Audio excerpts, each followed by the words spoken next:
আসসালামু আলাইকুম। ওয়ালাইকুম আসসালাম। কেমন আছেন ভাই আপনি? আলহামদুলিল্লাহ, আল্লাহ তাআলা অনেক ভালো রাখছে। ভাই এই যে টেবিলটা দেখলাম, এই টেবিল ধুলো কুড়াচ্ছেন কেন? ভাই এখানে ওই স্বর্ণকারের কাজ করে তো, এখানে ওই যে টুকিটাকি মাল করে কাজ করতে গিয়া একটু ঘষাঘষি করে, সেসব নিয়ে আমরা একটু রিফারিং করি। এর ভিতরে স্বর্ণ আছে না? হ্যাঁ ভাই, ওই কচি কাচি টুকিটাকি আছে। ও, এ কারণেই বলে যে স্বর্ণকারদের ধুলাও বিক্রি হয় না? জি ভাই, হ্যাঁ।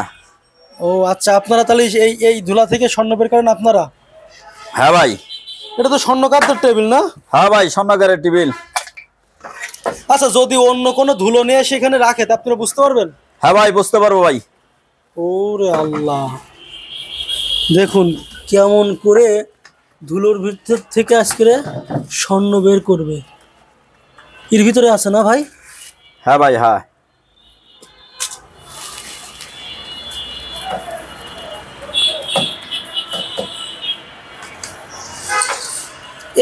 এতটুকু কি বের করেন না টুকায় টুকায় অনেকগুলো হইলে তখন বের করেন? ওই এতটুকু দড়ি, টুকায় টোকায় দড়ি। যার যার কাছ থেকে এই যে মাল কিনলেন, এ কি আলাদা ধরবেন না সব একসাথে করে ধরবেন? আলাদাও দড়ি, একসাথে দড়ি। ও, যেগুলো লাভ হয় বেশি ওইগুলো হ্যাঁ, হ্যাঁ। আলাদা ধরেন? হ্যাঁ হ্যাঁ, যেগুলো লাভ হয় সেগুলো আলাদা দড়ি। এই ধুলোগুলো কত টাকায় কিনলেন ভাই দিছি 600-700 টাকা দিছি ভাই। আবার আরো বেশি কিনি, 5000 টাকা কিনি, 6000 টাকা কিনি, 200 টাকা কিনি, 500 টাকা কিনি।